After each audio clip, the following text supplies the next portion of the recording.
Buenos días a todos. Gracias por conectarse al segundo día del 10º Congreso Internacional Periodismo en Debate 2020, Periodismo en tiempos de pandemia. Transformación, reinvención, resiliencia y adaptación para la sostenibilidad de la profesión en el futuro. Este es el segundo día de este congreso y a continuación le doy la palabra a Lisbeth Morocho, quien va a presentar a nuestro invitado de hoy. Ella nos apoya desde el protocolo de Universidad UTE. Adelante, Lisbeth. Muy buenos días con todos, bienvenidos. Vamos a dar la bienvenida a nuestro conferencista, Daniel Mesa. Él es director del medio científico N+1 de Perú. Él es un periodista peruano, editor jefe de N+1, uno de los portales de noticias de ciencia más leídos en el mundo hispano. Escribe temas de ciencia y tecnología, especialmente sobre neurociencia, salud, clima, historia, futurismo y ciencias sociales. Tiene una maestría en Relaciones Internacionales en la Universidad de Nottingham, en el Reino Unido. Es profesor, consultor en marketing de contenidos y coordinador del programa de formación de comunicación de ciencia de N+1. Es fundador de la Asociación Peruana de Periodistas y Comunicadores de Ciencia, AP Ciencia. Él nos va a acompañar con el tema 10 cosas que aprendí como editor jefe y emprendedor en un medio de ciencia en América Latina.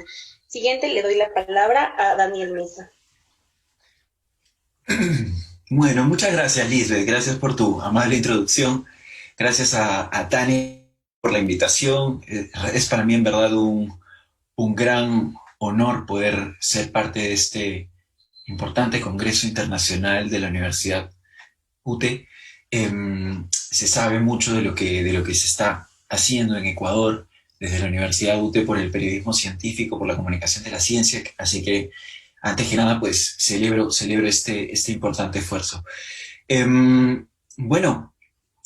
La profesora Tania me contactó para compartirles un poco de mi experiencia sobre lo que ha sido dirigir un medio de comunicación de ciencia y tecnología. Y bueno, esta lista, esta presentación que les voy a presentar, que les voy a mostrar, es como que todo el tiempo está cambiando, ¿no? Es una lista líquida, es todo el tiempo renovable, ¿no? Y tiene que ver justamente bastante con lo que decía la profesora Orbe en el inicio de la presentación, ¿no? Resiliencia, capacidad de adaptarse al cambio, ¿no? En realidad es muy interesante ver un poquito atrás en retrospectiva la experiencia de uno y bueno, es lo que les voy a compartir, ¿no? Es básicamente lo que les voy a compartir. Bueno, ya sin más preámbulos, voy a pasar a compartir la pantalla. Si me dan un segundito. Listo, muy bien. Y proyectar. Está proyectar por aquí. A veces se pierde, ¿eh?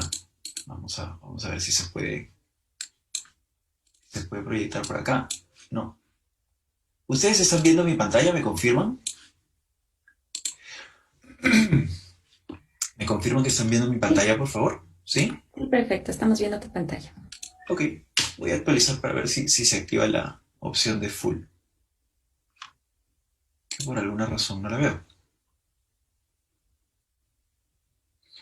Y si no, pues empezamos así. ¡Wow! ¡Cuánta cantidad de participantes! Me siento muy honrado. Muchas gracias.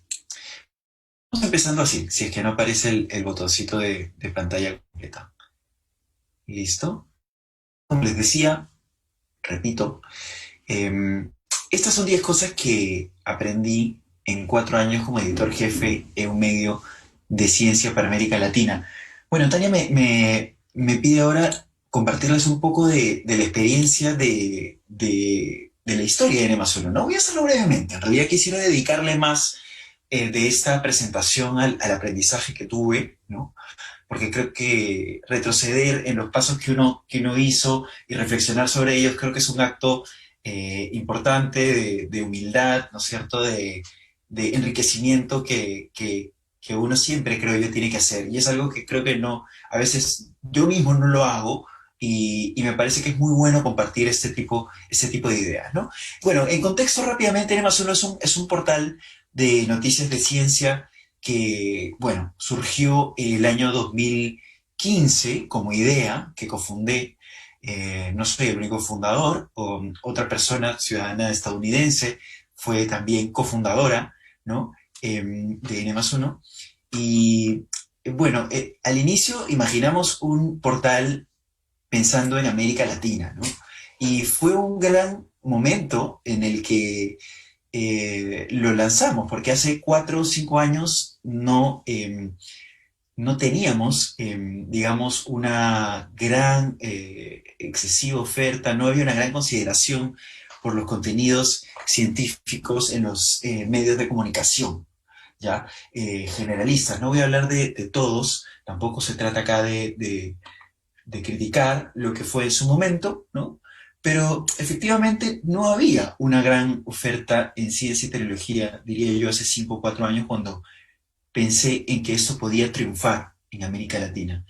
Entonces, a partir de ahí, hubo toda una vorágine de cosas, de sucesos, de ideas bueno, que se trabajaron, se estableció un plan editorial, se estableció también oportunidades de negocios con este proyecto, porque claro, habíamos conseguido un capital semilla, y la gran pregunta era cómo hacer este proyecto sostenible en el tiempo, ¿no? En ese momento era una de las grandes preguntas, pero también, por supuesto, el componente fortísimo era, y acaso el primordial, era el editorial, ¿no? Entonces, en 4 años hemos pasado por varias cosas, que de alguna forma las voy a resumir acá, pero llegamos a ser bastante, digamos, consumidos por audiencias mexicanas, ecuatorianas, peruanas, chilenas y hasta incluso españolas, ¿no? Y no solamente consumidos por los lectores, sino también rebotados y, digamos, eh,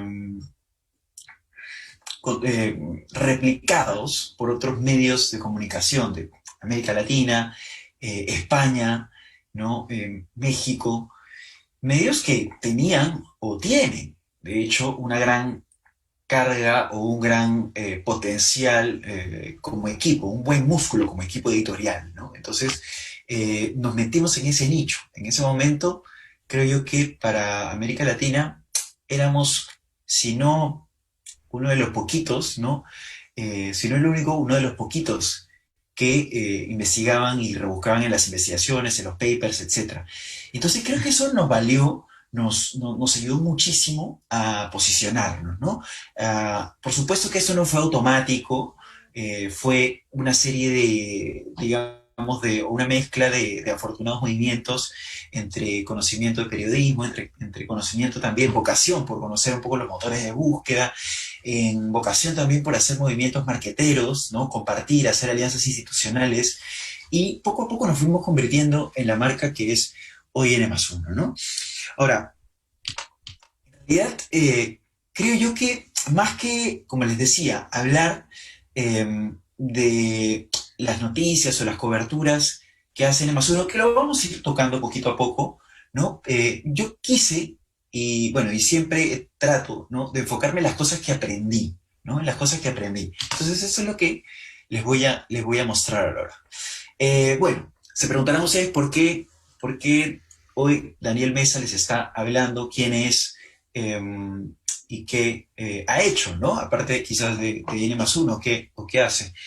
Bueno, en esencia soy periodista, toda mi carrera me he dedicado a eso, con la mayoría de mi carrera, desde hace unos más de 13 años. También soy gestor de medios digitales, porque no solamente he podido, no solamente tener la oportunidad de trabajar con N+1, sino también con otros proyectos, ¿no?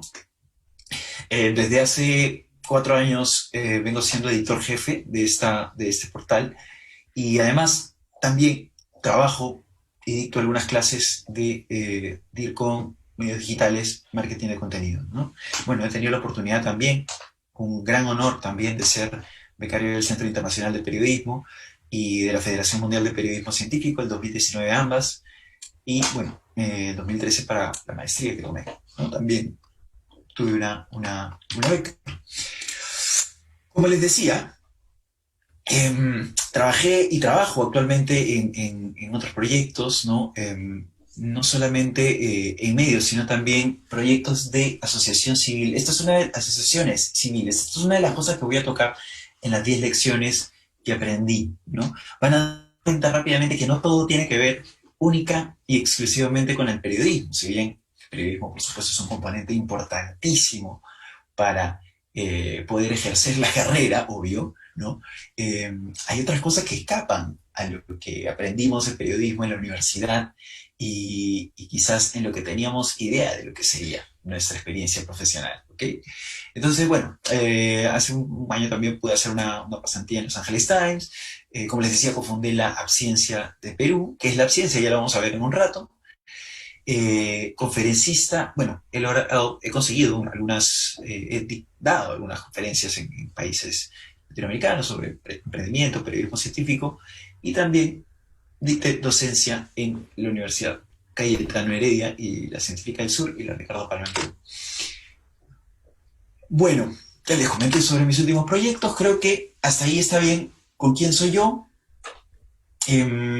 Nuevamente decirles que es un gusto conocerles y empezar la listicle de aprendizajes con esta frase, ¿no? Creo que esta es una frase clave para inspirarnos, creo yo, para inspirar tanto a estudiantes, jóvenes, mayores, adultos, ¿no? Quien quiera en realidad empezar una venture, un proyecto,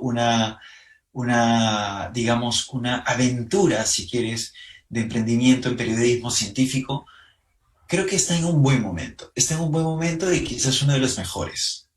¿Por qué? Porque dice el Lehman Reports, que es una revista especializada en periodismo de hace muchos años, estadounidense, que las barreras técnicas para crear nuevos medios digitales son más pequeñas que nunca. ¿Ok? Dice, nuevamente, las barreras técnicas para crear nuevos medios digitales son más pequeñas que nunca. Lo dice el Lehman Reports. ¿Qué quiere decir esto? Bueno, afortunadamente, ya desde hace mucho tiempo contamos, creo yo, con un acceso bastante sencillo a las tecnologías, ¿no? Que uno tiene una computadora, por lo menos tiene un smartphone, ¿no? Al menos en las partes urbanas. Quizás no podamos hablar de la misma manera de las partes enteramente rurales, pero digamos que el alcance y la brecha digital se ha ido acortando. Si bien existe todavía en nuestros países, la brecha digital ha ido un poquito acortándose, ¿no? La tecnología y las TICs han venido haciéndose un lugar digamos, en el consumo de la gente, ¿no? No sería nada raro que el 100% de ustedes, como estudiantes de una universidad localizada en un área metropolitana, ¿no?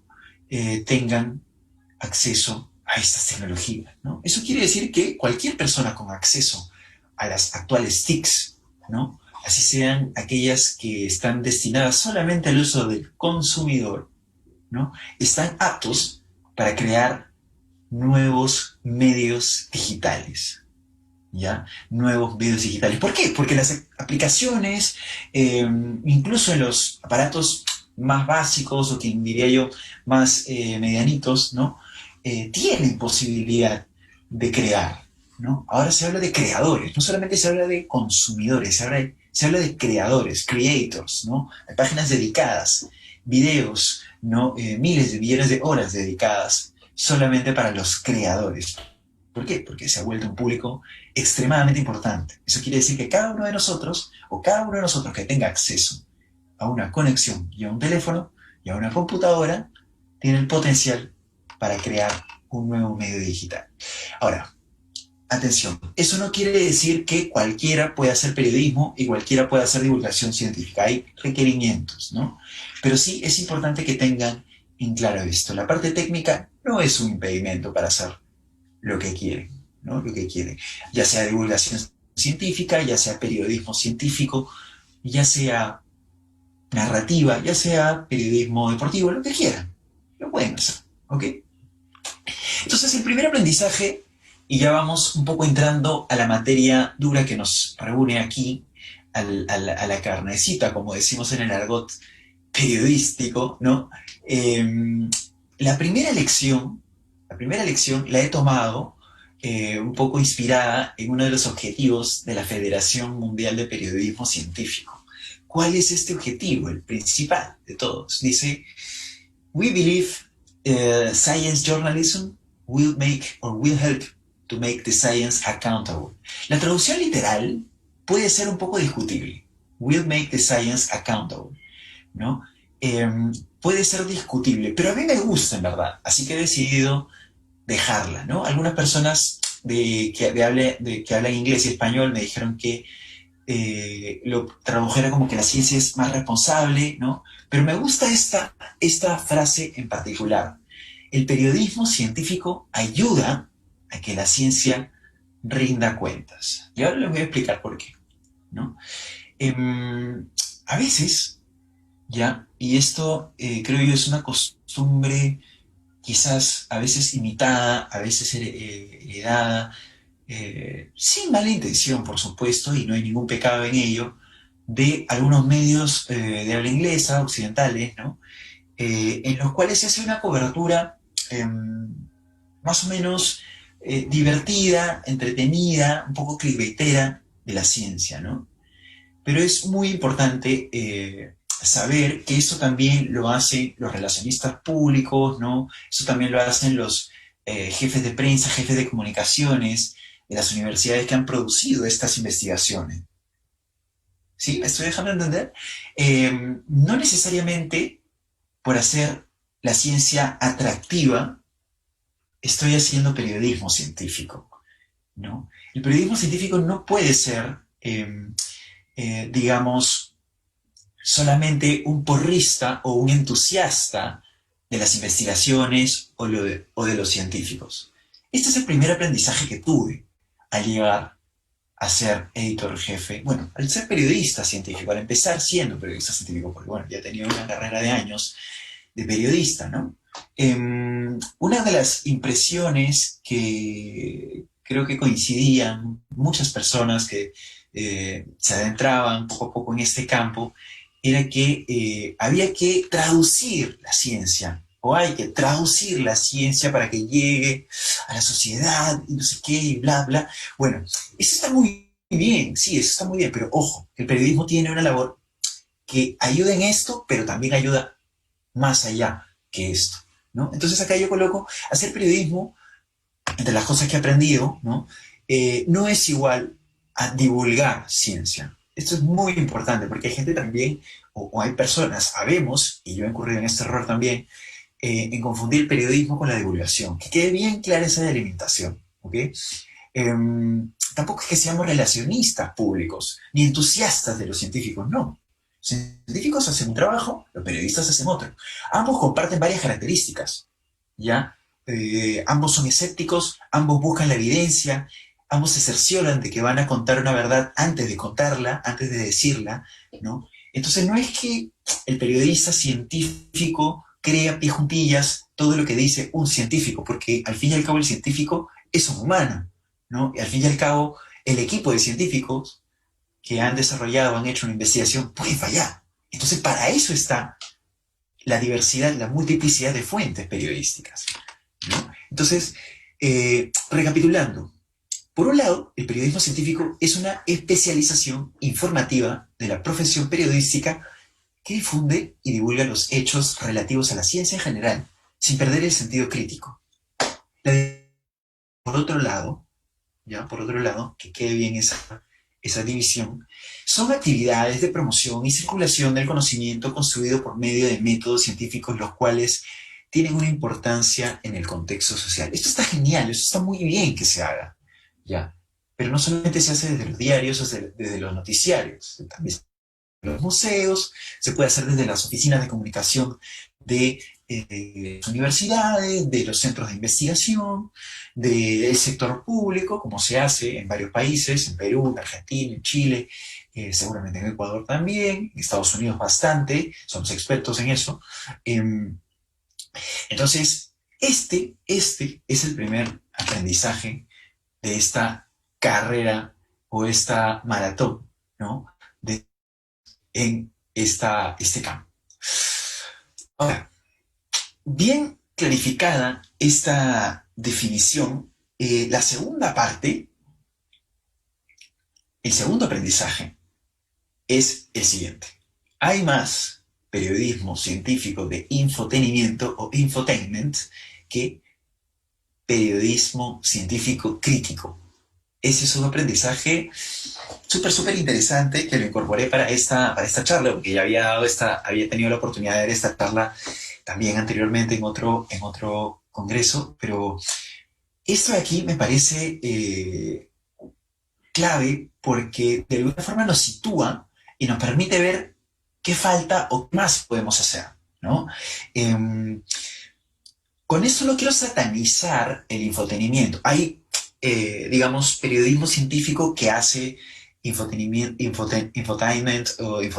o noticias atractivas de ciencia y que lo hacen muy bien y que lo hacen de una forma muy bien hecha y legítima y con verificación de fuentes y con excelentes intenciones. Hacer notas rápido, escribir notas rápido, que lo hemos hecho también en N+1, te ayuda a tener el big picture, ¿no? O sea, te ayuda a tener la imagen completa, el contexto grande de lo que está pasando a nivel mundial, ¿ok? Pero, como bien lo dicen, y también lo dicen en un artículo de Guardian que habla sobre la necesidad de más periodismo crítico, critical journalism, lo pueden buscar si quieren, este periodismo crítico que por ahí estamos aludiendo ya que hace falta, ¿no? Adopta un enfoque un poquito más allá y se enfoca en proporcionar una evaluación equilibrada del trabajo y discusión, hablando de fortalezas, pero también enfatizando las limitaciones o fallas específicas. En el paper, en una investigación científica, aquellas personas que han tenido la oportunidad de relacionarse con papers, con investigaciones de ciencias duras, no únicamente de ciencias sociales, pero también de ciencias duras, van a darse cuenta que en una parte del paper, en la parte que dice discussion, ¿no? O sea, tenemos la introducción, el problema, la metodología, ¿no? Los resultados. Luego viene una parte que se llama discussion. Ahí en discussion o discusión, el científico tiene un ataque de honestidad. Y ahí en esa parte justamente, el propio científico describe las limitaciones de su trabajo, ¿no? Muchas oficinas de prensa, por supuesto, a nivel mundial, en grandes universidades, ¿no? Que tienen capacidad para financiar un equipo de comunicaciones, un sólido equipo de comunicaciones, se saltan esta discussion, esta discusión. Se saltan y inflan, ¿no? Un poco lo bueno o lo mejor de estas investigaciones, por más que hayan sido preliminares, por más que todavía falten pruebas, por más que todavía sean en ratones, por más que todavía haya sido probado un remedio quizás en un grupito pequeño de gente de unas ciertas características de gente, ¿no? Y no es extrapolable al resto del mundo. Entonces hay que tener mucho cuidado, mucho cuidado. Algunas oficinas de prensa utilizan algunas estrategias de seducción, vamos a decirlo así, del periodismo, pero eso no hace que estas oficinas de relaciones públicas hagan periodismo. Parece redundante, pero creo que es importante que se clarifique, ¿no? ¿Se pueden usar algunas herramientas de periodismo? Sí, pero eso no significa que desde una oficina de prensa se haga necesariamente periodismo.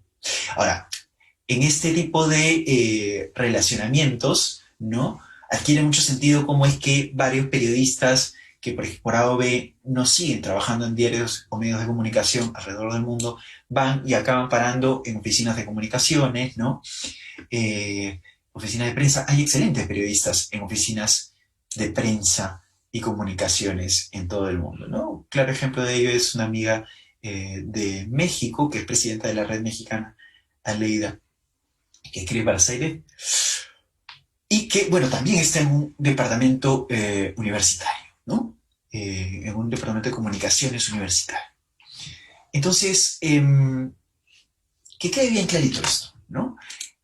Ahora, he preparado este pequeño triángulo para ilustrar lo que estoy diciendo, ¿no? Un poquito más gráficamente. Por un lado tenemos el entretenimiento, ven en la punta del triángulo, en la parte de arriba, por otro lado tenemos información hacia la izquierda, por otro lado a la derecha análisis crítico. Digamos que este triángulo es un poco la delimitación o los límites de lo que puede o no hacer el periodista científico con su cobertura. Hasta ahora, vamos a ponernos en contexto, hasta ahorita solamente estoy hablando de cuestiones editoriales, ¿no? Más adelante ya vamos a ver algunas cosas que escapan al tema periodístico, pero ahorita vamos a todavía hablar un poquito más del tema editorial y periodístico.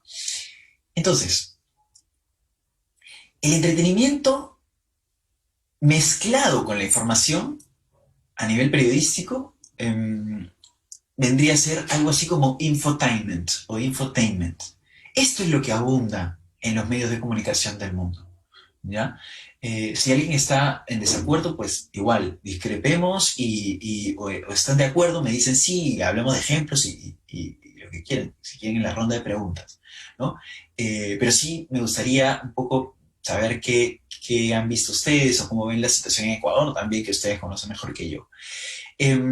Bueno, de acuerdo a lo que pude corroborar por experiencia propia en estos 4 años, y también esto ya es un triángulo que yo no lo he creado, esto lo ha creado este mismo periodista de The Guardian que cita o pide un poco más de periodismo científico crítico, ¿no? En este mismo triángulo definen la información con el análisis crítico, ¿no? Mezclado. Y esto daría lo que es el reporteo científico crítico, que es algo más de lo que falta, ¿no? Es un poco lo que está haciendo falta. Y también hay otro segmento que une el entretenimiento con el análisis crítico, que esto ya viene más por el lado del humor, por el lado del humor negro, ¿no? La ironía, etc. Esto es incluso lo que hay menos, ¿no? O lo menos que hay. Entonces, la pregunta en este momento para ustedes es, ¿qué tipo de periodismo científico quieren hacer? Los tres están muy bien, ¿no? Lo único Pero es Daniel, perdón, hay una pregunta. Daniel, perdón, te corto de vez en cuando porque justo tenemos una pregunta de Daniela Racines del público que va un poco en ese sentido, que nos pregunta, pero ¿cómo enfrentarnos al estigma que aún existe entre los científicos en pensar que el común de la gente, lo que nos incluye, nosotros periodistas, no entienden ni entenderán de ciencia? Por ejemplo, si uno escoge la parte satírica, ¿no hay un riesgo de que los científicos piensen aún más que no entendemos la materia? ¿Cómo te has enfrentado tú a eso? Mira, esa es una excelente pregunta. Seguramente la vamos a conversar con más detalle después, pero por ahora te podría decir, Daniela, que uno va a pensar en lo que siente o lo que quiere su audiencia, ¿ya? Digamos, de una forma segmentada. Tú no puedes pensar en una audiencia como todo el mundo, ¿sí? Entonces, ese tipo de dudas que tú tienes, la vas a resolver cuando sepas exactamente a quién le hablas, ¿no? Entonces, cuando tú sepas, o cuando uno sabe como periodista a quién exactamente le habla, quién es su audiencia, sabe qué quiere, qué lee, qué consume, qué no entiende, ¿no? Resuelve ese tipo de preguntas, ¿no? Entonces, por ejemplo, si uno se anima a hacer un periodismo crítico especializado, sabe que le está hablando a una audiencia, digamos, más exigente, digamos, más empapada del tema científico, más con ganas de saber más, ¿no? Quedarse más tiempo. Pero si estamos hablando a una audiencia que no exactamente es académica, pero que está en otro sector, en el sector comercial, en el, qué sé yo, en el sector, que sea en algún sector productivo, y es una persona que no investiga, pero que más bien se dedica a la labor comercial, o que se dedica, por ejemplo, a la pesca, ¿no? Entonces ahí es momento de cambiar un poco el discurso, ¿no? Y hacer algo más sencillo el lenguaje, ¿ok? Ahora, el periodismo obviamente no va a conversar o va a hablarle a ningún público, diría yo, con términos, digamos, extremadamente complicados. Siempre tiene que haber un esfuerzo de síntesis sobre todo, ¿no? Más que la propia traducción, es tener la capacidad de simplificar algo que es abundante en información, ¿no? Entonces creo yo que la principal preocupación ahí es sintetizar, ¿no? Ahora, en cuanto a la complejidad o no de las palabras, creo yo que esa pregunta se resuelve una vez que tú identificas a tu audiencia, ¿ok? Entonces, gracias, Eric. Seguimos con un tercer aprendizaje. Uy, se me está enloqueciendo. Otra de las cosas que he aprendido, pasamos al número 13, nos estamos quedando, nos está quedando chico el tiempo. Vamos al número 3. El periodismo científico es lento, en el buen sentido de la palabra.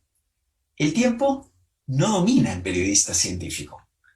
El periodista científico domina sus tiempos. Apurarse por tener la primicia puede ser un camino a fallar en la interpretación de los hechos científicos o dejar una cobertura incompleta. El periodismo científico es lento, ¿ya?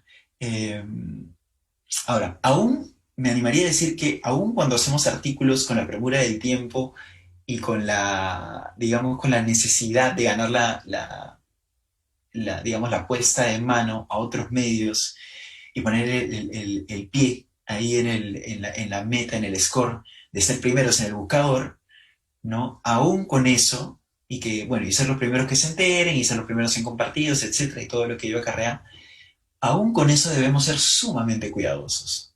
Y yo recomendaría ser lo más lentos posible. ¿Por qué? Porque realmente cuando nos apresuramos pueden venir algunos problemas, ¿no? Han pasado varias cosas, han pasado muchas cosas. Tampoco la idea es hacer, digamos, mofa o criticar demasiado las equivocaciones, porque todos nos equivocamos, pero este tipo de riesgos se pueden disminuir si tú tomas un respiro, te tomas tu tiempo y tratas de buscar siempre la tercera o cuarta opinión respecto a tu publicación, ¿no? Cosas que han pasado. Vamos a remontarnos a cosas viejas para no fastidiar a nadie. En este caso, este medio español, que es muy respetado actualmente, hace algunos años se vio enfrentado a una situación. Una estatua budista robada por los nazis fue esculpida en un meteorito hace 1000 años. Una estatua budista robada por los nazis fue esculpida en un meteorito hace 1000 años. Geólogos alemanes descubren que el material de una escultura sustraída por una expedición de la SS en el Tíbet es extraterrestre. Y bueno, ahí ven la foto de la estatua. Esto yo no me acuerdo claramente porque en su momento esto es hace 8 años, y en ese momento estaba, creo, en mi penúltimo año en el Diario del Comercio de Lima, y vimos esta noticia y nos impresionamos, ¿no? ¿Qué era esto? De hecho, la prepararon y todo para el impreso. Yo no fui el encargado de esa nota, pero, hombre, sí que nos impresionamos por la curiosa historia, ¿no? Una estatua budista robada por nazis, esculpida en un meteorito, es decir, tenía todos los componentes para ser un boom. Al menos en Google, ¿no? Y además tenía toda la pinta de una historia de película, ¿no? Entonces, la noticia salió replicada, aparentemente venía de un estudio de un geólogo de una universidad tal por cual, pero al día siguiente, la misma publicación se retractó al momento de que otros expertos en geología, expertos en cuestiones del Tíbet, refutaron con argumentos muy sólidos lo que decía ese paper, esa investigación. ¿Qué había pasado? Que la noticia estaba escrita en base a solamente una investigación. ¿Ya? Una investigación. Entonces hay que tener mucho cuidado al momento de escribir en base a solamente una investigación. Podemos caer. El riesgo es muy alto. Vamos a otro caso. Hace poco, en Perú, con todo el tema del coronavirus y la pandemia, las personas, pues, alrededor del mundo, y especialmente los médicos, ¿no? Estaban todos enloquecidos por encontrar la cura, o al menos el tratamiento a la COVID-19, ¿no? Bueno, historia conocida. ¿Qué pasa? Que, bueno, hasta ahora no hay cura, no hay tratamiento y no hay vacuna aceptada para la población mundial. Bueno, en ese momento, alguien o algún medio de comunicación en España, me parece que Shataka, habló del potencial de la hidroxicloroquina para curar la malaria y habló de que esta se estaba utilizando en fase experimental en China contra la COVID. Que se está utilizando, no que había probado su eficacia. No que había probado su eficacia. Entonces, a Shataka, bueno, no se le ocurrió mejor idea en ese momento que hacer una historia relacionada al origen de la hidroxicloroquina. Y dentro de esa historia, mencionaron a la cloroquina, que es un predecesor de la hidroxicloroquina, que actualmente es un medicamento ampliamente conocido para tratar la malaria. Hablaron de la cloroquina, que era el previo a la hidroxicloroquina. Entonces, resulta que la cloroquina, en esa misma historia de Shataka, provenía o había sido de alguna forma desarrollada inicialmente, originalmente, con unos componentes químicos de un árbol peruano, que incluso está en el escudo peruano. ¿Ok? Bueno, eso generó una locura entre los medios nacionales, entre los medios peruanos, una fiebre nacionalista, chauvinista, en la cual todos querían decir que la quina, el árbol nacional que estaba en el escudo peruano, resulta que tenía el secreto para la cura del coronavirus. Ojo con eso.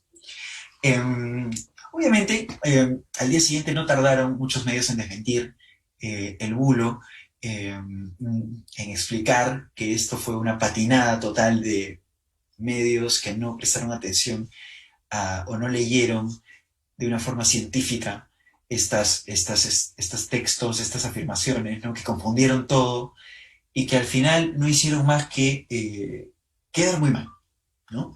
El titular aquí en esta historia, en este recurso de un medio nacional, dice: medicamento que podría vencer al coronavirus estuvo en nuestro escudo nacional todo este tiempo. Un estudio científico chino demostró los resultados favorables para el tratamiento de la neumonía por coronavirus del fosfato de cloroquina que se encuentra en el árbol de la quina. Es decir, una historia totalmente tergiversada, ¿no? Entonces, por eso es importante saber que si nos apuramos, si nos dejamos llevar por, qué sé yo, las fiebres, ¿no? Chauvinistas, o bueno, qué sé yo, estamos súper ansiosos de contar una buena noticia, ¿no? Bueno, detengámonos. Esto es periodismo científico, esto es periodismo de ciencia. Las cosas son más complejas de lo que se ven y hay que tener muchísimo más cuidado. Hay nueva terminología, hay palabras que se parecen. No nos emocionemos cuando la noticia proviene solamente de un laboratorio o cuando viene solamente de un medio. Siempre, siempre busquemos la voz crítica, ¿ok? Cuando algo suena demasiado bien, empecemos a sospechar, ¿ok? Esa es más una cobertura crítica que una cobertura entusiasta. A veces, lamentablemente, las coberturas entusiastas caen en este tipo de errores.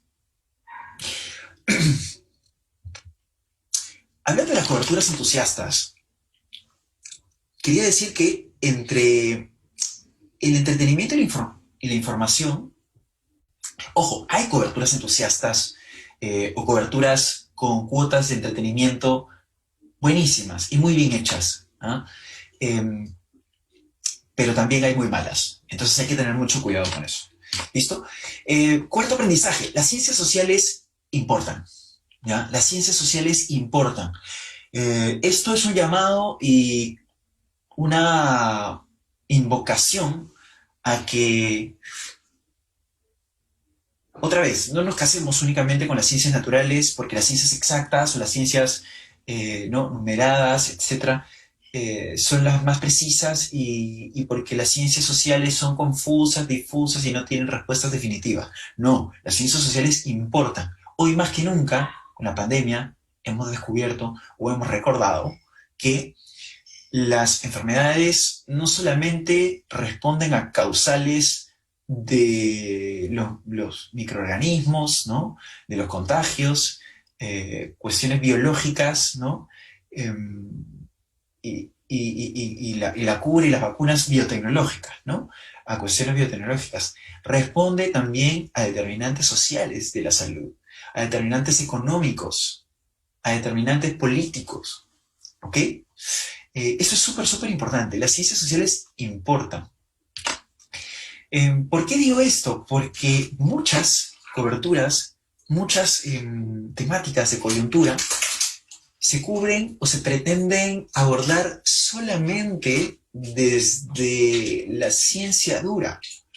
Y ahí podemos estar incurriendo en una cobertura incompleta, ¿no? Incompleta. Esto es un error recurrente. Es una, diría yo,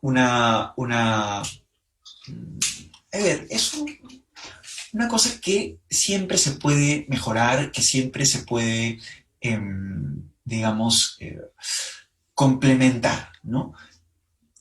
Vamos a hablar del caso de los transgénicos en Perú. Hace unos pocos días se dio la coyuntura de el debate en el Congreso, el mismo Congreso que acaba de destituir al presidente. Ayer la noticia, seguramente ya se enteraron. Debatió el tema de los transgénicos. Y bajo algunos argumentos, digamos, pseudo, ¿no? Algunos argumentos no científicamente verificados, decidieron ampliar el impedimento de ingreso de transgénicos al Perú. Ahora, esto ya de por sí es dañino, ¿no? O sea, que se discuta algo sin tener las nociones científicas del tema. Pero también está el otro lado de personas que pretenden introducir el tema solamente hablando de la cuestión, digamos, biotecnológica, de la cuestión biológica, de la cuestión genética, ¿no? De lo que implica los transgénicos, ¿no? Entonces, ojo con ello, que resulta que este tema es particularmente complejo porque involucra y mueve a muchos actores sociales, no solamente los agricultores, que son uno de los que se verían primeramente involucrados, ¿no? Los agricultores, etc. Pero también participan los activistas ambientalistas. Y recientemente se ha evidenciado en Perú que también participan los chefs o los cocineros de restaurantes de lujo. Muy interesante esta discusión. Es decir, no solamente los científicos, sino también muchas personas, representantes de distintos segmentos, áreas de la sociedad civil. Entonces, una cobertura requiere escuchar ese tipo de cosas también, ¿no? Si quiere ser completa. Saber que hay una discusión en el Congreso, entender cuáles son las razones, porque nuestros países son bastante complejos. No es exactamente igual que en una Europa, en un Estados Unidos, donde hay la plenitud de, digamos, de condiciones para hablar netamente del tema científico y dedicarse a solamente investigar y poner estos temas en agenda sin mayor, digamos, preocupación cultural, ¿no es cierto?, social, aunque la hay, lo hay, no quiero decir que no lo haya, pero en nuestros países es particularmente aún más complejo y más diverso. Entonces, bueno, en este caso ejemplifico con una noticia que hicimos en N+1 sobre este reciente debate, ¿no? En medio de activismo e intereses económicos, Perú decide si admitirá cultivos transgénicos. ¿Qué pasa? Que con esta ampliación de moratoria, los transgénicos no entran más en los próximos 15 años en el Perú. Es decir, 15 años más sin admitir la tecnología, la biotecnología que propone, ¿no? Ahora, uno no está a favor ni en contra de los transgénicos. Uno realmente lo que busca es un debate informado, ¿no? Y no decisiones en base a ausencia de ideas o ausencia de debates. Listo. Quinto aprendizaje. Vivimos en un océano de audiencias de ciencia y tecnología desatendidas. Vivimos en un océano de audiencias de ciencia y tecnología desatendidas. Importantísima esta parte. Vamos entrando ya, saliendo del tema editorial y entrando ya en cuestiones más de dirección, hasta incluso un poco de gerencia, ¿no? Vivimos en un océano de audiencias CIT desatendidas, es decir, de enormes oportunidades. La pregunta que les hago a ustedes mismos, si es que ahorita están ejerciendo el oficio o si es que tienen pensado ejercerlo como estudiantes o como profesionales directamente en la propia calle, ¿no? Bueno, la calle es un decir ahora que se recomienda no salir, ¿no? Pero bueno, en la vida real, ¿no? ¿Cuál es tu nicho? ¿O a qué audiencia desatendida estás apuntando? ¿Ya? Una de las grandes, digamos, una de las grandes, creo yo, fallas o en algunas estrategias de comunicaciones y de contenidos es tratar de apuntarle a varios públicos distintos, ¿ya? Lo digo por experiencia, o sea, he aprendido esto totalmente, ¿no? O sea, en un momento nos vimos forzados a decidir quiénes eran nuestros públicos, decidir y dejar otros y priorizar unos. Esto lo pueden encontrar en cualquier plan de negocio, en cualquier estrategia de negocios que recomiendo que vean, ¿no? Tienes que saber cuál es tu público. Y lo genial de trabajar ciencia y tecnología es que hay mucho público carente y que necesita un poquito de ayuda basada en evidencia científica. Están en los sectores productivos, están en la agricultura, por ejemplo, están en la agricultura y la pesca, están en el clima, están, bueno, en nuestros países, voy a hablar del Perú, hay decenas y decenas de lenguas nativas, están ahí también, ¿no? Audiencias que no comparten los valores que tenemos en la ciudad, en las áreas metropolitanas, que requieren de información y de diálogo, ¿no? Ahora, a no todas ellas obviamente les vamos a entrar con el mismo tipo de periodismo o el mismo tipo de discurso, ¿no? Entonces, para eso está la segmentación y para eso está el escoger cuál es mi nicho. Esta es la pregunta. Cierren los ojos, tómense 5 segundos y definan quién quieren o cuál creen que debe ser vuestro nicho. Y si quieren lo van apuntando ahí, lo van compartiendo. ¿Listo? Entonces, solamente por poner un ejemplo, un ejemplito, ¿ya? Para no, digamos, pasarnos mucho tiempo en esto. La revista de Antropología Sapiens es una revista en inglés de noticias, periodísticamente hablando, noticias, dirigida a antropólogos y arqueólogos. ¿Okay?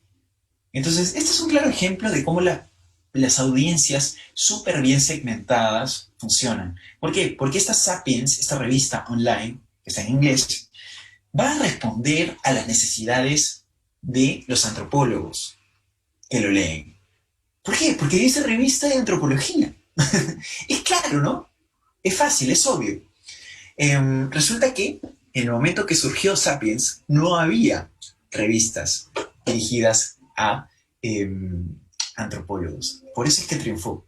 Entonces, la originalidad es premiada al momento de iniciar este tipo de aventuras, este tipo de proyectos. Y no solamente es premiada por la audiencia, también es premiada por los buscadores, ¿no? Bueno, ya vamos a hablar un poco de buscadores, pero adelanto un poco para decirles que la originalidad también es premiada por los buscadores, ¿no? Y no solamente por los buscadores, sino también por las interacciones sociales, ¿no? Hay un mayor nivel de engagement, hay un mayor nivel de calidad de comentarios y, por supuesto, hay mayor oportunidad de monetización y sostenibilidad, ¿no? Eso también vamos a hablar en las siguientes lecciones que he podido aprender y que ahora les estoy transmitiendo. Número 6, la sostenibilidad está antes que el tráfico, ¿no? La sostenibilidad está antes que el tráfico. Les mostraba la revista Sapiens ahorita, ¿no? A la revista Sapiens probablemente no le interesa ser el medio de comunicación más leído del mundo si su comunidad de antropólogos está activa y está constantemente interactuando y le compra los productos que por ahí publicita, por un lado, y paga una suscripción anual o mensual, ¿no es cierto?, disciplinadamente, ¿no? Entonces, esa comunidad vive y sustenta a la revista, ¿no? De nada sirve que yo tenga todas las visitas del mundo, millones y millones de visitas, interacciones, likes, viral, qué sé yo, ¿no? Todos me replican, etcétera, si es que el bolsillo no está sano, ¿no? Si es que el bolsillo no está sano. O si es que, para hablar en términos más formales, las arcas del emprendimiento o de la empresa están quedándose en cero.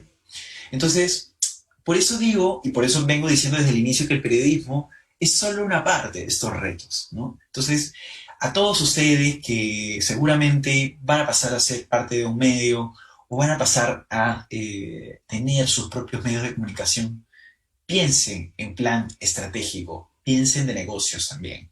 Hay un problema, creo, que tenemos los periodistas, que al menos los de ahora, ¿no? Los maduros, bueno, los maduros o los más mayorcitos, como digo, más mayorcitos que ustedes, por supuesto, tampoco tanto, que en la universidad, poco, más allá del área de marketing, a los que llevamos comunicaciones y tuvimos la suerte de llevar un poco de marketing, poco a poco nos han enseñado de sostenibilidad, negocios, no tanto, ¿no? Es más, este sentimiento de bien social y de nobleza periodística, ¿no? De servir, etcétera, como que nos aleja un poco de pensar en dinero, ¿no? Y eso puede ser un poco perjudicial a la larga, porque para sostener un proyecto periodístico, por más buena intención que sea, necesitas de recursos, ¿no? Necesitas recursos, y no solamente monetarios, por supuesto, sino también logísticos, técnicos, necesitas de un equipo, necesitas personal. Entonces, si lo tuyo va por querer iniciar un nuevo proyecto, cosa que animo totalmente, porque me parece que hay grandes oportunidades, y cuentan conmigo quienes quieran conversar aparte de esto, pero si quieren iniciarlo, piensen en sostenibilidad antes que tráfico, ¿ya? Sostenibilidad antes que tráfico. Una estrategia de un medio de comunicación, esto es muy en simple, una estrategia de comunicación debe ser algo así. Tienen que asegurarse al inicio de todo cuál es su propósito. ¿Se acuerdan lo que en marketing se le dice misión, visión? Bueno, ahora modernamente, en los nuevos tiempos, se le está llamando propósito, ¿no? Se sumariza o se resume un poquito en propósito. Una vez definido el propósito, que es lo que es súper importante hacer al inicio de todo, te pones a pensar en la estrategia editorial y te pones a pensar en un plan de negocios, ¿no? De esa estrategia editorial y el plan de negocios, por ahí puede venir en medio el plan de marketing, o también puede venir inserto dentro del plan de negocios, ¿no? Pero ese plan de marketing yo creo que tiene mucho que ver con la estrategia editorial, ¿no? Un plan de marketing sólido que no demande un gasto, digamos, excesivo. Los contenidos son muy buenos, ¿eh? Los contenidos son muy buenos. A nosotros nos ha funcionado. Hemos trabajado con marketing de contenidos y con publicidad nativa, pero también hemos trabajado con clases, ¿no? Ahora, en N+1 no es que haya descubierto la pólvora, muchos medios independientes alrededor del mundo lo hacen. Radio Ambulante, por ejemplo, dicta clases. Un medio que me gusta mucho es Redacción, recibe donaciones. Los medios grandes generalistas reciben modelo de suscripción. Entonces, las oportunidades, y vamos a ver después, diversificación, están, pero tenemos que pensar estratégicamente, ¿ok? Pensemos, quedémonos con estas 3 palabritas, si quieren, de la lección número 6, ¿ya? Propósito, estrategia editorial y plan de negocios, ¿ok? Listo, pasando ya al número 7, debemos ayudar más. Aprendí que debemos ayudar más. En estos 5 años, por favor, aprendí que debemos ayudar mucho más, ¿no? ¿Por qué digo esto? No solamente porque el periodismo y la comunicación de la ciencia es de alguna forma un servicio social y no es una actividad que se hace por amor al dinero ni nada, ¿no? Pero creo yo que, curiosamente, el periodismo se ha olvidado un poquito de ayudar a la gente. Nos hemos quedado en ese reporteo tradicional, a veces, no todos, no hablo por todos, pero sí en algunos casos, y me incluyo también en este olvido, ¿no? Nos hemos olvidado de que debemos ayudar, ¿no? Ahora, complemento, libramos 1000 batallas por la atención de la audiencia. No solamente peleamos con otros medios de periodismo científico, ¿no?, por ganar esa audiencia, ni con otros medios generalistas o con otros medios de deportes, ¿no? Peleamos también con otro tipo de información que existe en el Internet. Arte, ¿no? Qué sé yo, videos, películas, pintura, cine, etc. Luchamos contra el entretenimiento, bueno, acabo de mencionar un poco de ello. Luchamos contra ese clásico periodismo de denuncia, ¿no?, que destapa todas las corruptelas, etc. Periodismo de investigación, el cual admiro mucho. Nuestras opciones aumentan, ¿no? Bueno, me quedo acá. Competimos contra todas estas cosas, competimos contra varias cosas. Dice una frase que estamos en una guerra por la atención de la gente, ¿no? Entonces, nuestras opciones, si de verdad queremos ganarle a todos esos tiburones, a todos estos monstruos que están allá afuera, pasan por la originalidad, pero también pasan por tener la capacidad de ayudar. ¿Por qué digo esto? Porque cuando uno hace un plan de comunicaciones, un plan de contenidos, un plan de marketing o plan de negocio finalmente, identifica quién es su audiencia. Y esa es la pregunta, un poco también se la respondo, complementa la respuesta anterior a Daniela. Tú sabes cómo hablarle una vez que conoces esa audiencia, porque si la estudias bien, conoces cuáles son sus preocupaciones, qué no le deja dormir en la noche, qué lo motiva cuando se levanta por la mañana, qué lo estresa, qué le satisface, qué tipo de costumbres y valores tiene, si le gusta estar con su familia o no le gusta estar con su familia, si le gusta vivir en el trabajo o no, si le gusta el fútbol o no, si le gusta tal o cual cosa, ¿no?, si lee o no lee. Entonces, uno con esa información es capaz de proveer ayuda a alguien, ¿no? Por ejemplo,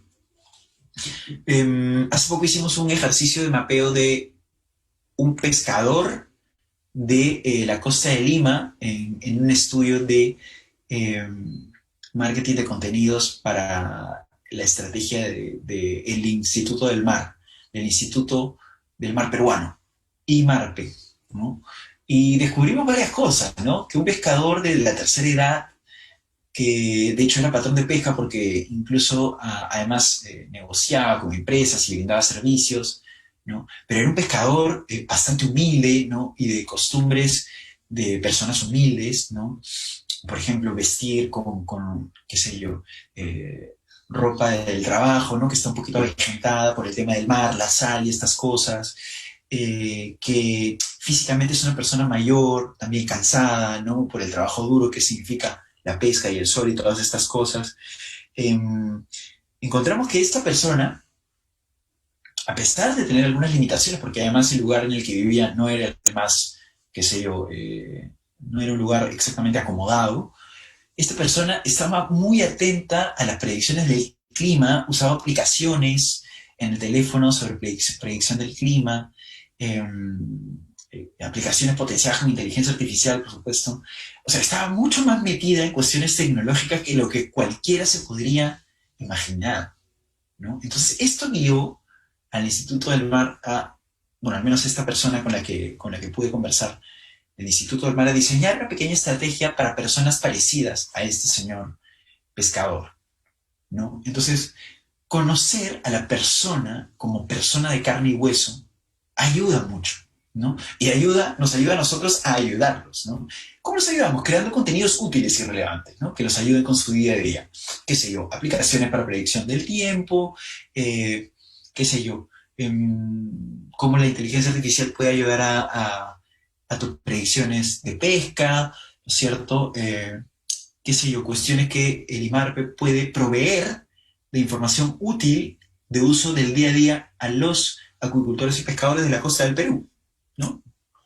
Lo mismo pasa con la agricultura, lo mismo pasa con la minería, lo mismo pasa con muchos otros sectores productivos. La ganadería, ¿no?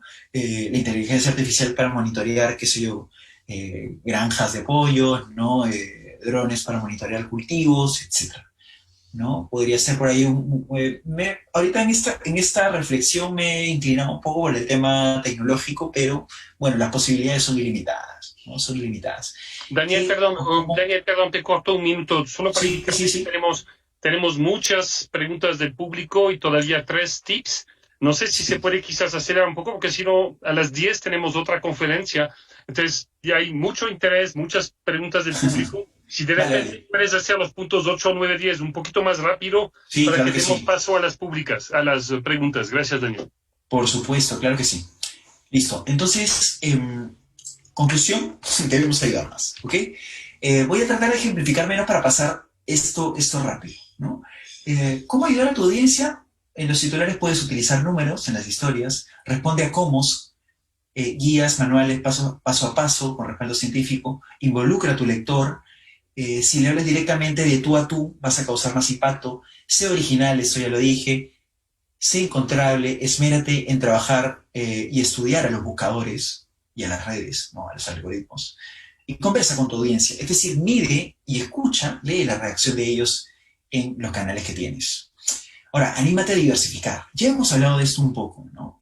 Hay muchas formas de captar recursos. Una de ellas es e-commerce, otra es becas, financiamiento, educación, eventos, marketing de contenido, publicidad nativa, etc. Todo se puede, absolutamente todo se puede. No se me preocupen por el conflicto de interés si es que ustedes mantienen siempre la transparencia, ¿ok? Ejemplos, ¿no? Por ejemplo, acá Pop Science hace una lista de regalos para el perro en el Día del Perro, ¿no? Cuestiones tan banales y tan chistosas como esta. Otro ejemplo de monetización, la suscripción. Hay muchos medios que lo utilizan, especialmente los medios grandes. Hay otros medios que utilizan la modalidad mixta, freemium, ¿no? Es decir, paga un poquito y tienes acceso a una parte, ¿ok? O tienes acceso gratuito a una parte y si quieres más, pagas, ¿ok? Finalmente, bueno, todavía vamos en el 9. Gestionar el conocimiento es el reto más difícil. Acá quizás valdría la pena explayarse, pero lo voy a dejar por ahora. Es importante gestionar periodísticamente el contenido hacia afuera. Esto es lo que hacemos todos los días. Pero también mirar hacia adentro es súper, súper importante, ¿no? Conocer a tu equipo, conocer sus posibilidades, las posibilidades técnicas que tienes, ¿no? En una redacción trabajas con gente, pero también trabajas a nivel técnico, ¿no? O sea, tienes que saber de programación, tienes que saber la interacción de interfaz humana, tienes que saber la interacción de tu equipo con tu CMS, ¿no? Con tu Content Management System, ¿no? Etcétera, etcétera. Tienes que saber de muchas, muchas interacciones. Eso es gestionar el conocimiento. Y finalmente, sin vocación social no hay periodismo científico. Vivimos en una etapa incipiente de periodismo científico en la región. Tienes por delante un trabajo de activismo, ¿ya? Eso lo tienes que saber bien. Pero también de cooperación y seguramente muchas buenas amistades conseguidas en quien quita algunos voluntariados, ¿por qué no? ¿Okay? Bueno, en el caso de N+1 hemos hecho algunos voluntariados. ¿Por qué? Porque la gente no conoce esto, ¿no? Hemos trabajado con jóvenes, hemos trabajado con niños de lugares, bueno, aquí en este caso es una foto de Bogotá, niños desplazados de la guerra interna, ¿no? Un poco de divulgación, un poco de ciencia. Y también hemos organizado eventos de foros nacionales de periodismo científico y divulgación, algo parecido a lo que está ocurriendo ahora, solo que dirigido a periodistas y científicos que quieren hacer comunicación, ¿no? Esto es Lab Ciencia, este es el logo de Lab Ciencia, una asociación de periodistas de ciencia y tecnología de Perú, que aglutina a los comunicadores bueno, de esta materia, ¿no? Y que está haciendo un esfuerzo ya 2 años de posicionar, de promover y de perseguir este tipo de objetivos en pro del periodismo científico, ¿no? En conclusión, mi aprendizaje fue editorial, gerencial y social. Quiero finalizar con esta frase antes de las preguntas. Para ejercer el periodismo, dice Raisa Kapuscinski, ante todo hay que ser buenos seres humanos. Bien, muchas gracias. Pasamos a las preguntas cuando quieran. Tenemos varias que les vamos a transmitir, Daniel, Tania y yo, en desorden. Daniela Racines quería una clarificación tuya. Su pregunta era más, ¿cómo hacemos para que básicamente para que los científicos puedan pensar que sí tenemos algún tipo de competencia en el dominio, el que nos tomen en serio? Era un poco eso el sentido. ¿Cómo hacer para que un científico nos escuche y se diga, ok, con esa persona sí puedo explicar cosas, porque tiene el sentido de que no es el caso de muchos.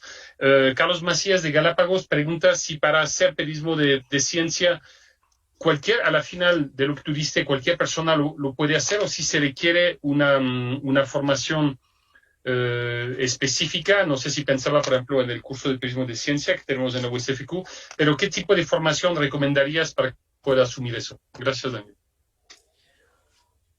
Gracias. A ver, quisiera ver ahorita las preguntas para poder ver quién me está. Estamos retomando las preguntas desde el inicio, sí, ¿no? Ok. Daniela, creo que es la de la primera pregunta, ¿no? Sí, ¿Cómo hacer para no competir? ¿Sí? Para que ellos no sientan que estamos compitiendo con ellos y nos tomen en serio, ¿no? Algo así. Mira, este es un tema, digamos, complejo, porque hay muchos científicos también que hacen de periodistas y comunicadores, ¿no? O sea, escriben en los periódicos, incluso hasta gratis, y eso no está mal, eso está bien, es legítimo. De hecho, alrededor del mundo hay muchos híbridos, ¿no? Periodistas que han estudiado ciencia y que, bueno, de pronto se pasaron al periodismo, ¿no? Bueno, tomaron algún curso, etcétera, y se pasaron al periodismo. Bueno, comunicadores que son súper enterados de la ciencia, etcétera. Eso creo que no debería preocuparte, ¿no? O sea, este tipo de intersecciones siempre van a existir. Y acá lo importante no es competir los científicos contra los periodistas. Acá en realidad estás compitiendo con fuerzas mucho más grandes, ¿no? Por la atención de tu trabajo. Lo que pasa, Daniel, es que Daniela, que es una estudiante graduada nuestra, trabaja en Galápagos y a lo mismo que Carlos Macías, que pregunta si se necesita una especialización también. Están en Galápagos, donde obviamente hay ciencia en un montón de instituciones, sí, ONGs, claro. fundaciones, sí. y donde aparentemente sí hace falta periodistas especializados en eso. Mira, por supuesto que hace falta periodistas especializados. No solamente en Galápagos, hace falta periodistas especializados en muchos medios de comunicación grandes, ¿no? Ahora, esta carencia no invalida, por supuesto, ni mucho menos el trabajo que puedan hacer alguno que otro científico, pero totalmente de acuerdo en esa postura. Claro que hacen falta. La especialización de periodismo científico en Latinoamérica recién se está creando, ¿no? Apenas en México se está abriendo un diplomado, en Perú también se ha abierto un diplomado de divulgación, me parece que ahí en Ecuador también en UTE lo están trabajando, ¿no? Son carreras que complementan perfectamente la labor de un periodista, como también de un científico que quiera ejercer este tipo de actividad, ¿no? Pero hay que formarse. Un científico, por supuesto, o por ejemplo, ¿no? Que viene de trabajar investigaciones, no va a tener idea de las dinámicas de los medios de comunicación. Quizás no ha estudiado en medio de sus análisis cual y cuantitativos, ¿no? Metodologías, etcétera, qué es una pirámide invertida, ¿no? Lo tiene que aprender, qué es un reportaje, ¿no? Qué es periodismo interpretativo y qué lo diferencia del periodismo informativo, ¿no? Y no sabe qué es el periodismo de opinión, ¿no? Y mucho menos pues sabe diseñar una pieza gráfica, ¿no? Entonces, los científicos tienen que formarse en habilidades de comunicación y viceversa. Los periodistas que quieren hacer ciencia tienen que formarse, o que quieran cubrir ciencia, tienen que formarse en este tipo de materias especializadas. ¿Bien? Daniel, te voy a pedir que dejes de compartir la pantalla para que puedan verte mejor toda nuestra audiencia. Sí, por supuesto, claro que sí. Con la pregunta de María José Zavala, ¿consideras que has aportado a la ciencia de alguna manera? Perdón, ¿me repites? Que se cortó. Claro que sí. María José escribió aquí en el chat, ¿consideras que has aportado a la ciencia de alguna manera? ¿Considero que yo he aportado a la ciencia de alguna manera? ¿Sí? ¿Que yo? Me- Sí, tú ok. como persona. Sí. Yo creo que he aportado mi granito de arena a hablar em, de una forma crítica a la ciencia, ¿no? Cubrir de una forma crítica a la ciencia, ¿no? O sea, no solamente hacer una cobertura netamente entusiasta, sino una cobertura pensando en todos los ángulos, pensando en que puede existir subjetividades de una u otra parte, ¿no? También he tratado de ser siempre justo al momento de, digamos, contextualizar las coyunturas científicas con los determinantes sociales. Así que creo que desde la divulgación, perdón, desde el periodismo, ¿no? Eh, sí se contribuye y bastante, ¿no? Y en 4 años, vaya, algunos granitos debo haber puesto. Andrea Valencia pregunta sobre plantas medicinales y ancestrales. Dice que aparentemente hay una falta de investigación científica, de seguimiento, porque dice que eventualmente hay una incertidumbre en algunas comunidades para saber si eso puede servir o no, por ejemplo, contra la COVID en esos tiempos que mucha gente habla de eso. ¿Si te parece que falta investigación sobre un poco el potencial de esas plantas para la COVID y eventualmente otras enfermedades? Bueno, en nuestra región no se caracteriza por ser líder en investigación, así que eh, yo creo que siempre va a faltar ese tipo de investigación totalmente, ¿no? Lo que sí podría agregar a esto, porque la respuesta es bastante corta, yo creo que sí falta, ¿no? Eh, es que al momento de investigar, ¿no? Y esto pasa más por comunicación que por periodismo, ¿no? Al momento de investigar, tanto a nivel política pública como a nivel de científicos, se debe entablar un diálogo, ¿no? Debe ser una conexión o un cruce o un diálogo de culturas. No puede ser un diálogo unilateral en el cual uno viene a decirle qué está bien y qué está mal a otra persona, ¿no? Entonces tiene que haber un trabajo de diálogo mediante el cual las costumbres ancestrales puedan de alguna forma analizarse, ¿no? Estudiarse, etcétera, y no ser dadas por un método científico occidental que no escucha y que solamente quiere imponer, ¿no? Entonces tiene que haber mucho diálogo y mucho respeto culturalmente hablando.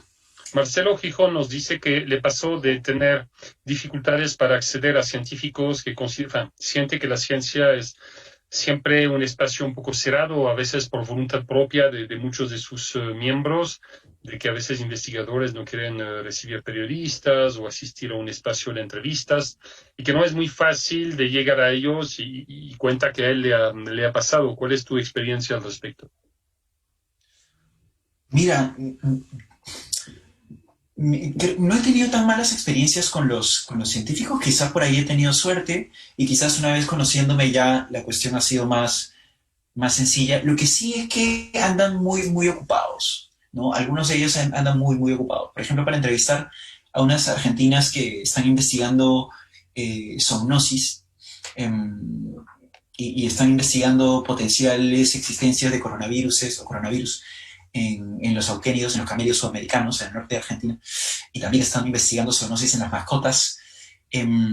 Las contacté, bueno, en agosto creo, y solamente me respondieron a fin de septiembre, o algo así fue el lapso, ¿no? Entonces andan muy ocupados, y por eso es que, digamos, hay que ser muy paciente, ¿no? Si uno quiere una exclusiva, entonces hay que ser muy paciente. Claro que no todos los científicos se van a responder con esa lentitud, pero sí yo creo que hay que ser bastante comprensivos. Ahora, parte de nuestro activismo como comunicadores de ciencia, ¿no? Y este tipo de eventos también es hacer el llamado a los científicos a que tengan mayor disponibilidad, ¿no? ¿Cómo lidiar con eso? ¿Cómo lidiar con digamos, con ese científico un poco cerrado? Ser muy insistente, pero siempre siendo respetuoso, ¿no? Si por A o B, no sé, se olvida responderte, insístele, no tengas miedo, llámalo, ¿no? Y conversa, llámalo, ¿no? Trata de hablar personalmente con él, entable una relación personal, no seas utilitario netamente, o sea, no digo que lo seas, pero esto estoy hablando en general, ¿no? Si vas a pedirle algo al científico, procura entablar una buena relación con esa persona, ¿no? De modo que cuando quieras conversar con él o con ella, ¿no? Esa persona tenga muy buena disponibilidad, porque ellos también son personas, ¿no? No son máquinas expendedoras de información. Pero ahí, Creo que eso es un buen tip. Daniel, ahí a ti te ayuda porque la gente sabe que tú estás especializado en eso y que tú puedes regresar. A veces hay periodistas, como se dice, todólogos, que algún día están en ciencia, mañana cubren una manifestación, una destitución de presidente o lo que sea, y que no tienen tanto regreso frecuente con tal o cual fuente científica. Entonces, a veces es un poquito más complejo, pero bueno, lo que tú dices es cierto. Oye, una pregunta mía, yo aprovecho, hemos visto durante eso de la COVID que los científicos también suena que algunos por lo menos han perdido un poco esa cultura de la lentitud. Lo que tú decías es muy importante, que el periodista científico debe aprender la virtud de la lentitud, pero aquí hemos visto que con ese apuro de tener una vacuna, de responder a esa cosa que paralizó el planeta, hemos visto científicos precipitarse, o no sé si pseudocientíficos, hemos visto papers mal escritos, hemos visto cosas publicadas en revistas que se supone son de confianza, revistas médicas que tuvieron que disculparse, retirarse papers, y suena que a veces los científicos, o por lo menos de nuevo algunos científicos, no están por el apuro de la pandemia, ¿entiendes? Respetando un poco esa metodología científica que tanto se dice. Parece que aquí algunos de ellos también cayeron en eso de precipitarse en los sets de televisión, en decir todo y su contrario. Tenemos peleas entre científicos. ¿Qué les pasa? ¿Se vuelven como nosotros, Daniel? Claro, Eric, lo que pasa es que los científicos, esta no es una frase mía, hablaba con Percy Maita Tristán, que es un editor de salud, de una revista de salud especializada, una revista especializada en salud, es decir, una revista que publica artículos científicos en Perú, él se enfrenta, ¿no?, con científicos que están publicando todo el tiempo. Y llegamos a la conclusión en un diálogo, bueno, salió de él, en la que afirmaba ya sin mayor, digamos, sin mayor temor ni roche, como decimos allá en Perú, que los científicos, al fin y al cabo, están buscando vender su investigación o su descubrimiento, ¿no? Entonces, una investigación en salud potencialmente tiene un buen, digamos, rédito económico, ¿no? Entonces, claro que un científico falto de moral o un laboratorio, digamos, súper interesado en que se gane o ganar rápidamente financiamientos o grants para potenciar ¿no?, enriquecer un poco sus trabajos o estudios o sus laboratorios, etcétera, se animan a dar noticias vendedoras y ofrecen más de lo que realmente tienen, ¿no? Entonces, por eso mismo, y vuelvo y te parafraseo, Eric, la lentitud es un valor importantísimo para el periodismo. Muchas gracias, Daniel. Efectivamente, quienes nos hemos dedicado a hacer periodismo de ciencia antes de la pandemia, hemos trabajado con otras dinámicas, ¿no? En tiempos mucho más lentos, los procesos científicos son más demorosos, hay que estar atrás de las fuentes. En mi caso, en Ecuador, sí he tenido mucho cierre de las fuentes científicas, porque no es su prioridad no es informar a los medios, su prioridad es conseguir sus resultados de investigación. Pero la pandemia ha puesto a prueba un ritmo que antes no teníamos. De repente, todo lo que tiene que ver con ciencia y salud se convirtieron en las hard news y todo el mundo necesita saber respuestas. Y lo que tenemos son incertidumbres. Daniel, queremos agradecerte mucho por tu tiempo. Nos han pedido que por favor nos escribas o nos dejes en pantalla tus contactos. El público quiere conectarse contigo, tus cuentas de redes. Sí, claro. Y desde ya, pues, que sigas teniendo muchos éxitos, que siga creciendo, porque eso es lo que ya vemos. Con pandemia vemos que el periodismo científico crece y se fortalece en el medio digital N+1. Y Tania, ¿sabes qué? Ya la Dani González de Galápagos, perdón, soy un poco familiar, pero es una estudiante graduada mía. Me equivoqué de Danielas porque hay una en Galápagos y la otra no. Pero Dani González, que sí, ella está en Galápagos, dice, Daniel, ¿cómo hacemos cuando queremos vulgarizar el conocimiento científico, o sea, ponerlo en palabras entendibles por la gente? Dice que a veces hay científicos que entienden esa necesidad de simplificar, digamos, conceptos, pero no todos, y que a veces quieren seguir poniéndolo en términos muy científicos para un cierto público, pero no para el público general. Y dice que a veces tiene ese problema cuando tiene que explicar, pero mira, eso no va a un público científico, va al público de Galápagos y necesitamos que entiendan. Entonces, ¿cómo hacer para que entiendan esa necesidad de a veces simplificar conceptos? Los científicos dicen. ¿Sí? Que algunos, Daniela nos dice que algunos científicos no entienden, quieren seguir poniendo las cosas en quieren seguir poniendo, claro. Técnica, digamos. Mira, bueno, difícil cambiar una costumbre de años, pero algo que es súper bueno, que me parece que se está haciendo en Ecuador y que lo hacemos en Perú y que lo hacemos también desde N+1 es capacitar a las personas que son técnicas. Capacitar a los científicos en escritura periodística, en copywriting, capacitar en escritura sencilla, ¿no? Para que puedan ellos sentirse tranquilos, perder el rigor, transmitir sus ideas, ¿no? Ahora, yo no estaría tan preocupado por los científicos o por cómo ellos hablan, ¿no? Estaría más preocupado por cómo yo en mi rol de comunicador o cómo yo en mi rol de periodista científico, digamos, explico, transmito esto a mi audiencia, ¿no? En este caso la de Galápagos, ¿no? Es eso, ¿no? Es eso. Trabajar con ellos creo que es ahora mucho más posible. Hay muchas oportunidades para capacitarlos, ¿no? Y esto genera también un círculo virtuoso de intercambios, ¿no? Y ganancias mutuas. Entonces, creo que por ahí, más bien, antes que un problema, yo veo una oportunidad. Sí, perfecto, Daniel. No olvides, por favor, pasarnos tus contactos. Aquí lo dejo ahora en pantalla, Tania, si me permites. Por favor, comparte tu pantalla. Está. Listo. Excelente. Solamente regálame una línea. Quiero avisarles que en unos días vamos a hacer el Foro Nacional de Periodismo Científico de Perú. Lo vamos a hacer en conjunto con Colombia. Vamos a hablar con varios periodistas y comunicadores, no solo de Perú y Colombia, sino también de otros países, América Latina, ¿no? Y por ahí algunos angloparlantes. Entonces están súper invitados 24, 25 y 26 de noviembre. Atentos por aquí si quieren a mis redes y ahí se van a enterar en un par de días como mucho. ¿Y los horarios, Daniel? Mañana y tarde. No, mañana y tarde, hoy como nosotros, ya. Ok, sí, para adaptarse al ritmo de las personas. Bueno, todos los interesados, había más de 140 personas conectadas, creo que mucho. ¡Qué maravilla! Y entonces ahí toda la gente tiene tus contactos y no dudo que muchos van a aprovechar la oportunidad de entablar un contacto contigo y ojalá seguir ese encuentro de aquí a un par de semanas por vía virtual en el Perú. Perfecto, Daniel. Mesa del Medio Digital N+1 de Perú, muchas gracias por compartir en esta segunda jornada del Congreso Internacional Periodismo en Debate 2020. Recuerden que pueden tuitear con el hashtag PERDebate20 y enseguida, en 5 minutos, reactivamos esta misma sesión, la vamos a dejar abierta. Tendremos la conferencia de Janine Warner, directora y cofundadora de Sembra Media. Gracias, Daniel, por acompañarnos. Sé que ahora empieza una jornada. Hola, qué gusto. Después de la destitución del presidente en Perú. Un buen día.